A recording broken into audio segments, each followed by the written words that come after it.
E aí, meus jovens, tudo bem com vocês? Sejam bem-vindos a mais um vídeo aqui do canal. Hoje eu vou trazer para vocês 10 curiosidades sobre o Lanterna Verde. Não especificamente sobre o personagem, mas sim o mundo dele no geral, tá? O Lanterna Verde é um dos meus personagens favoritos da DC Comics e é um dos que tem o seu universo assim mais rico no sentido de tanto histórias legais em HQs, quanto na mitologia por trás dele também. Tudo que faz, tudo que construiu esse universo do Lanterna Verde. Tem muita coisa legal, então não esquece de deixar o seu like e bora lá pro vídeo então.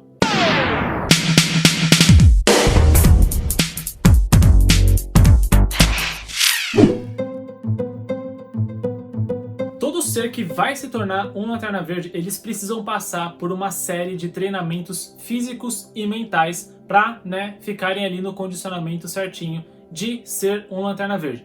Depois desses treinamentos, aí sim, eles recebem de fato o anel e começam a fazer parte da tropa. Só que todos eles, sem exceção, precisam fazer o juramento, que é o seguinte: no dia mais claro, na noite mais densa, o mal sucumbirá ante a minha presença. Todo aquele que venera o mal há de penar quando o poder do Lanterna Verde enfrentar. Tem outras versões que foram traduzidas para o português que mudam apenas algumas palavras, só que sonoramente essa é a minha favorita. O Anel do Poder ele é tido como simplesmente o objeto mais poderoso de todo o universo da DC Comics. Isso porque ele concede poderes incríveis ao seu portador e você consegue criar qualquer coisa que você possa imaginar com o anel. E justamente por esse motivo que ele é o objeto mais poderoso, porque o limite dele é a imaginação. E a gente sabe que a imaginação é uma coisa sem limites. Além disso, quando o anel é ativado, ele cria um campo de força em volta do portador que o protege de diversos tipos de dano, e isso permite com que o Lanterna consiga voar e até mesmo respirar embaixo da água, por exemplo, ou voar no espaço sem nenhuma proteção necessária. Um outro ponto que a gente pode enxergar como limitação do anel é que todos eles precisam ser recarregados a cada 24 horas nas baterias individuais que todo Lanterna Verde possui. Essas baterias, todas elas estão conectadas à bateria central que está no planeta de Oa, o planeta base dos Lanternas Verdes.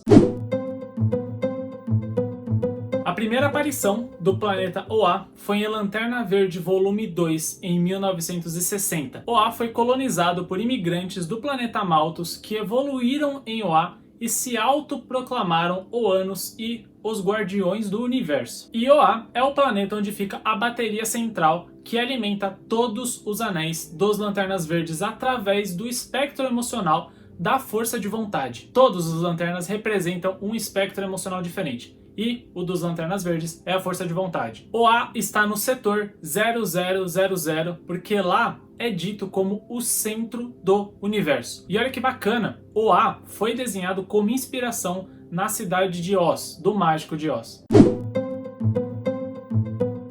O universo na DC Comics para os Lanternas Verdes ele é dividido em setores. Os Oanos, aqueles que se autoproclamaram Guardiões do Universo, eles dividiram o universo em 3.600 setores, para que cada lanterna fosse atribuído a um setor diferente e então protegesse este local. A Terra, por exemplo, fica no setor 2814 e contou com diversos protetores. Como exemplo da tropa dos Lanternas Verdes, a gente tem o Hal Jordan, o John Stewart, o Guy Gardner, o Kyle Rayner, o Simon Bass, a Jessica Cruz e o Abin Sur, dentro dos mais populares. Aí você me pergunta, quem que foi o primeiro?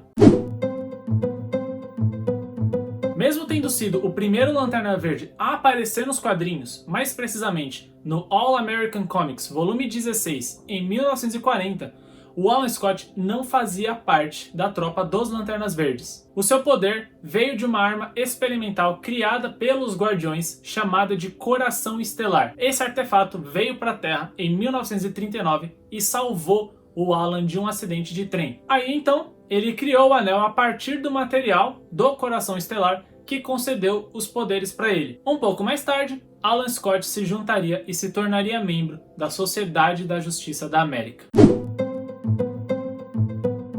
O anel constrói qualquer coisa que o seu portador quiser, dependendo apenas da sua imaginação. Mas isso não quer dizer que as construções são indestrutíveis, porque depende muito da concentração e da força de vontade do seu portador. E nesse quesito, o Lanterna John Stewart tem as construções que são consideradas as mais poderosas e resistentes dentre todos os Lanternas Verdes, porque ele vai além no seu pensamento, ele cria as coisas de dentro para fora, pensando no seu interior, o que obviamente deixa os seus construtos muito mais resistentes. Já os outros Lanternas costumam criar de fora para dentro, deixando ali o seu interior completamente oco. Ainda assim é resistente, mas não tão quanto os do John Stewart. Na cronologia, ele foi o quarto Lanterna Verde e teve a sua primeira aparição em Lanterna Verde 87, de 1971. O John é um dos únicos Lanternas Verdes que não usa máscara, porque segundo ele não tem nada pra esconder. E o legal do John, cara, é que ele já foi membro de outras tropas, não só do Lanterna Verde. Ele já foi membro da tribo Índigo, por exemplo, cuja força é a compaixão, e aí nos 952 ele passou a fazer parte da tropa da Estrela Safira, cuja a força é o amor. E o personagem fez tanto sucesso no desenho animado da Liga da Justiça Sem Limites, que os criadores da DC tiveram que reformular a origem do personagem, passando a deixar conforme era no desenho.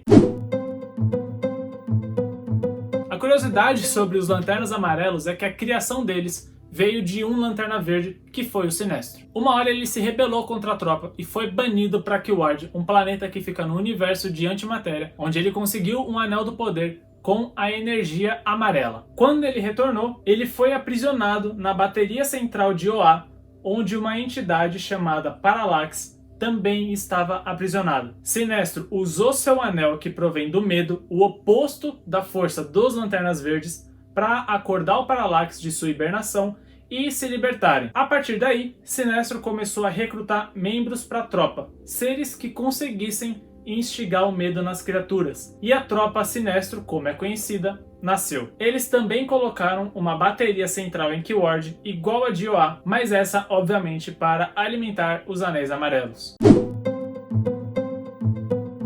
Algumas curiosidades sobre o filme do Lanterna Verde. Os atores Sam Worthington, Bradley Cooper, Chris Pine, Justin Timberlake e Jared Leto foram cotados para viver o Lanterna Verde no filme, mas o papel acabou ficando com o Ryan Reynolds. Além da Blake Lively, as atrizes Kerry Russell, Eva Green, Jennifer Garner e Diane Kruger também foram cotadas para viver a personagem Carol Ferris. E cara, o Pierce Brosnan foi cotado para aparecer como Alan Scott no filme. Imagina esse negócio. Meu nome é Scott. Alan Scott. Desculpa, perdão. Além disso, uma das primeiras versões do roteiro do filme tinha uma breve participação do Clark Kent, onde ele seria um dos portadores do Anel dos Lanternas Verdes, só que depois eles descartaram a ideia porque não queriam ofuscar um personagem com o outro.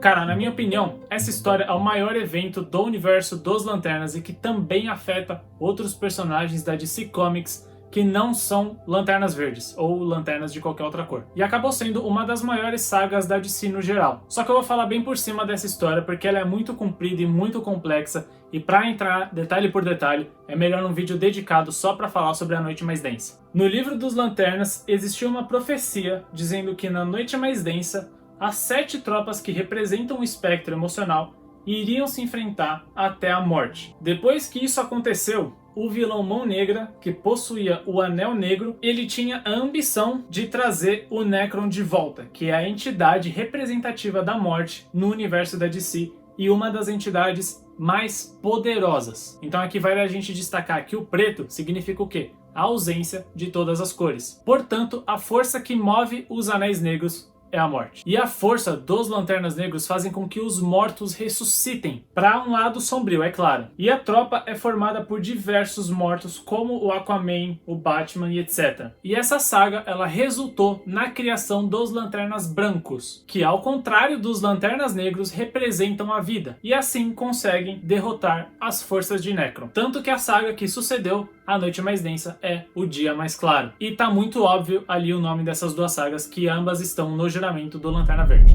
Essas são algumas curiosidades que eu tinha pra vocês, jovens. Existem muito mais por aí, porque o universo dos Lanternas ele é muito denso. Ele é muito legal mesmo. Então, muito obrigado por assistirem mais um vídeo até aqui. Não esquece de deixar o like aqui e se inscrever no canal, porque ajuda bastante. E a gente se vê numa próxima. Um beijo, jovens!